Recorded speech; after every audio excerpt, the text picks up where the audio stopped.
everyone, so I'm here today to talk about the Davines ALCHEMIC Creative Conditioners. So these are a range of non-permanent conditioners that add colour to your hair. So these are available in lavender, coral, pink, marine blue and teal.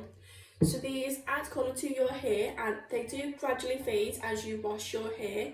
They allow you to get creative with colouring. They can be mixed together to create your own personalised colour or can be used separately. They also help to nourish, hydrate, add shine, detangle and soften. They are silicone free and vegan. So how to use: once you have washed your hair as you usually would, you would follow with your creative conditioner. Squeeze out any excess water. You could even get a little towel and towel dry your hair.